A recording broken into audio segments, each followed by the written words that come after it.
viewers. I was not planning on making another video this soon, not at all. But I got this big box full of really neat stuff today, and I just can't resist. So this box is from my friend Xia, and Xia lives in Taiwan, and he is one of my best diecast collector friends, even though we've never met. He and I are very similar in a lot of ways. Not only are we both into cars, but we're also both book people, and we both like baseball, etc., etc., etc. He's been a very loyal and generous friend. I wish I could meet him in person. I wish I could pay back his loyalty. I do occasionally send a box of cars to him, but he's really generous beyond compare. And so I was expecting a box from him, and I was expecting it to have maybe like 3 cars in it. Instead it had, I think, 12 cars. So this video we're going to have an unlucky 13, because I'm going to show you one car that I bought myself too. But most of this is like an unboxing of this act of kindness from my friend, and a tribute to him. So here we go. The first thing that he sent me some mini GTs. These are from James Bond movies, and this one, let's see, what movie was that? Well, it's all in Japanese, so I don't know what movie this was. Comes with these cards. I cut these in advance, but I'm still having a little trouble with it. Comes with a card from the movie. This is the Japanese poster art, I believe. That's really stuck in there. I guess I'd have to cut it all the way out. Anyway, this is a Pierce Brosnan movie. I'm not sure if I watched this one. If I did, I found it kind of forgettable. But here's the car. So this is a BMW, right? No, Jaguar. This is a Jaguar with a whole bunch of Q modifications on it, obviously. So we got what looks like missiles over here, maybe like a machine gun or something. I don't know what's coming out of the back. Looks like it's opening up. I don't have to watch the movie again. And it's got chains on the tires. Oh, was this one that was in the snow, maybe? And what is in that trunk? It looks like the trunk would open and shut, but it doesn't. It must spit something out at enemies, I guess. So, Jaguar, number 1. The next ones are from the movie For Your Eyes Only, which was Roger Moore, and which I do remember seeing. And this is 2 Lotus Esprits. This is a funny thing about this movie, if you've seen it, because this first one, the white Esprit,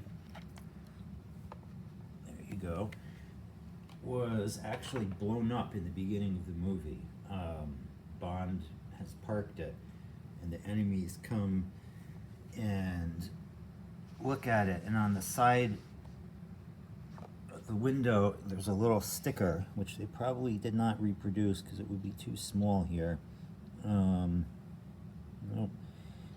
And the little sticker says theft protected by theft prevention or something.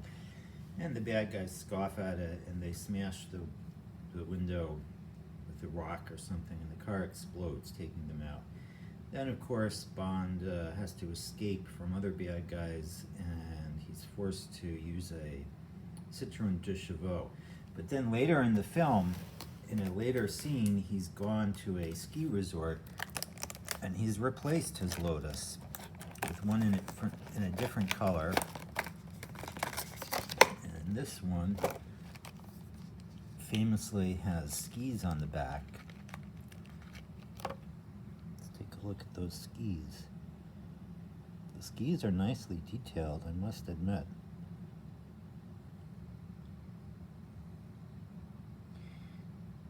I'm having a little trouble with my focusing here because I don't know why. Maybe I'm using the wrong settings. Anyway, that one is the one he drove to the ski resort. Let's see, what shall we do next?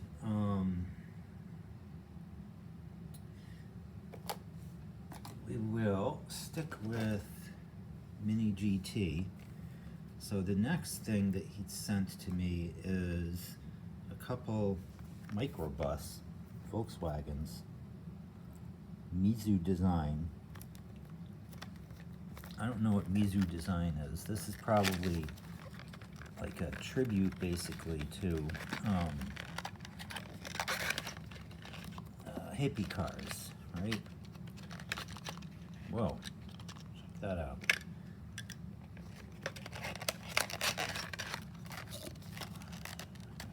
Box again. Let's take a look at this. We've got peace, some graffiti, a lot of nice flowers and stuff, mirrors, yellow bumpers. Wow, delicate exhaust.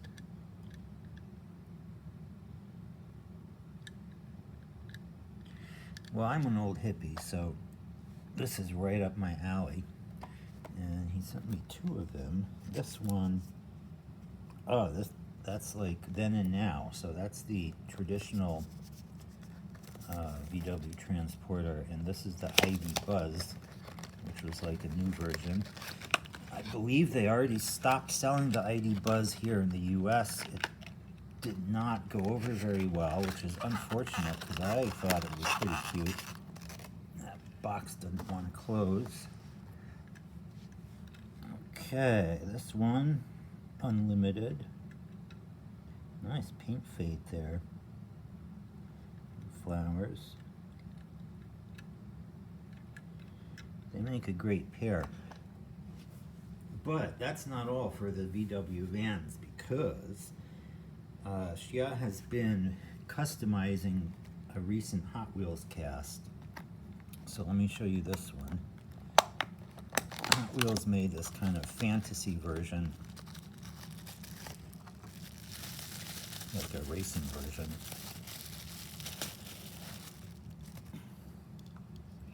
Ooh, wow. T3 custom, right? Ooh, did we lose a wheel? We lost a wheel. Let's fix that.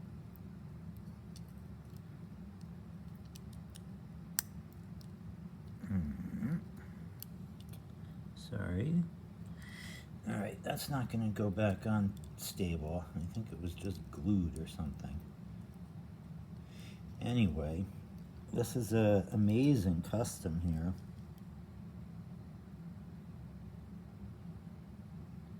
He showed me this, he sent me pictures of it, and I never anticipated that he would send me the actual van.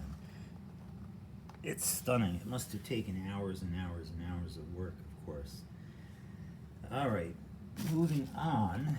I'll slide these back out of frame. Oh, there goes that wheel again. Okay, the next thing I'm going to show you, I have a couple Kyosho models, and these are F1 cars. So this one, this was not in the box that Shia sent me. This is the one I bought myself.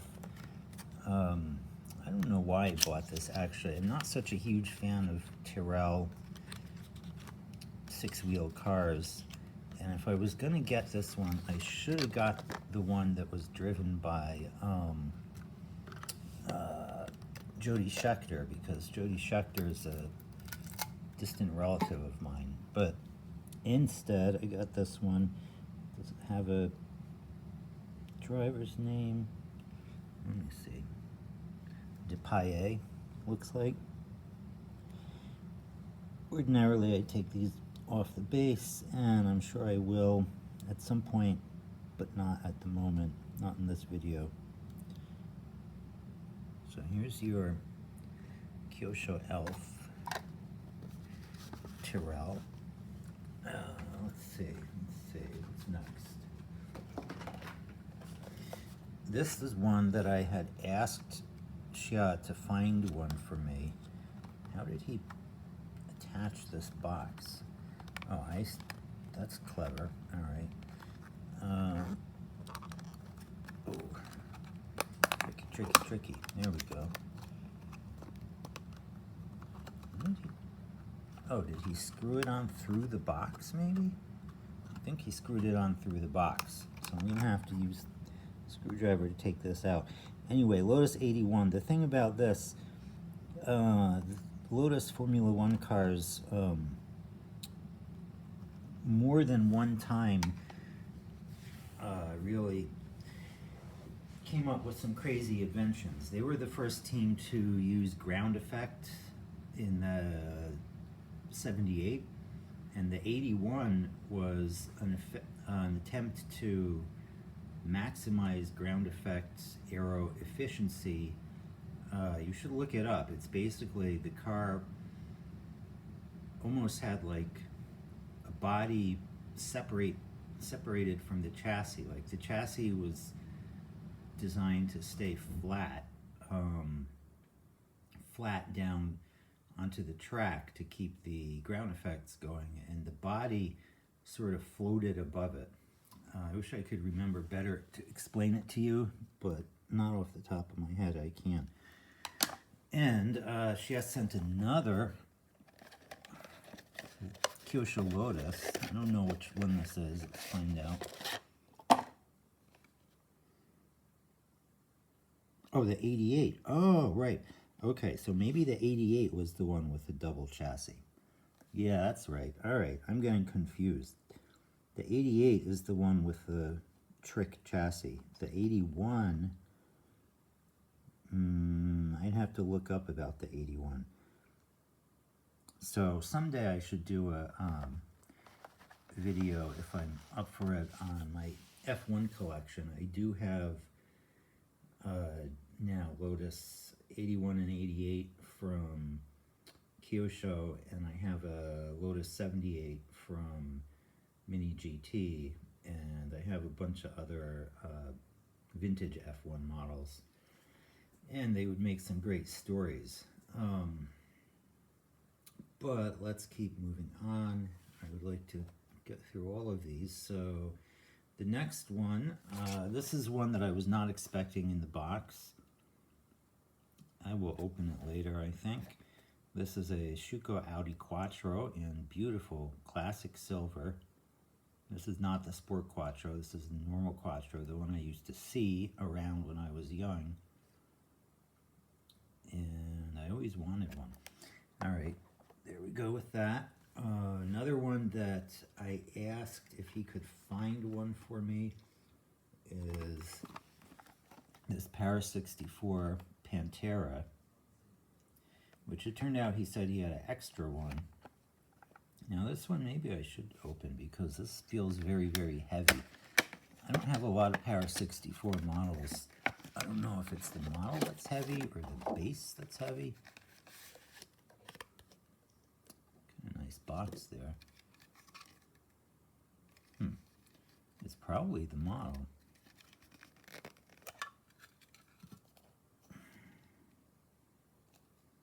Beautiful.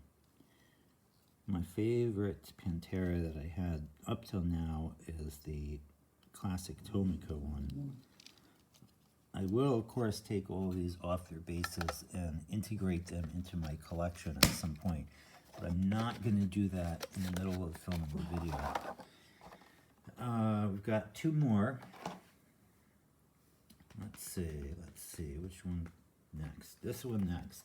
This is the one that I was most excited about expecting in this box. This is an Alfa Romeo Caravo, and it's made by Mini Lotto, which is a European company. These are actually really reasonably priced except for the shipping to America. Like, I would have bought this one for myself on eBay, but the model was around maybe $15, but then it cost an extra $20 or $30 just to ship it here, which was not cool. Whoa, what's falling out here? Oh, hardware, so we could mount it on a base. If you can buy the bases separately for Mini Lotto. Oh, wow. Oh, yeah, look at this. This is beautiful. Up until now, my favorite Carabo was Kyosho, but this is the new favorite. This is going to be sitting by my bedside for a while, I can tell you now. That is super cool.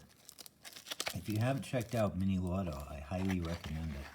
They make 164 versions. I think they do other scales too, but what I'm interested in is their 164 versions of these classic Italian cars.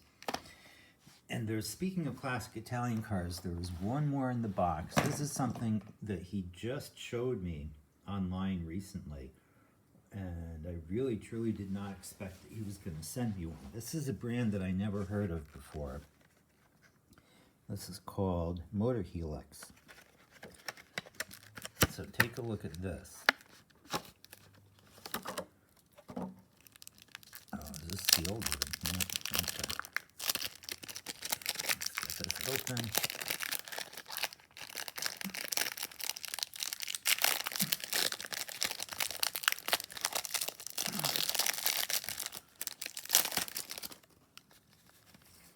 This space frame with engine, right? Well, what space frame with engine, you might ask?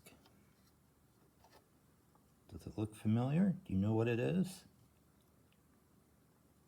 Does it say? Racing car, two-door speedster. Doesn't tell you what it is, does it? I can tell you what it is, though. This is a Maserati birdcage, Tipo 61, I believe, racing car. And the detail on this model is just crazy. How can we get a good look at it? This one is worth zooming in. Let's see. Look at that. Look at all that detail on the frame and the engine. Amazing. So there you go. That's 18 minutes worth of cars. And once again, I want to say a deep and profound thank you to my friend Xia, who sent all the stuff. I have a box almost ready to go out to him, just waiting for one more item from eBay, and then it'll go out to him. And I hope it makes him as happy as his gifts have made me. So unfortunately, he does not have a YouTube channel. I can't tell you to go check him out. He's kind of a private person, but I hope that all of you collectors can make such good friends in this hobby as I have.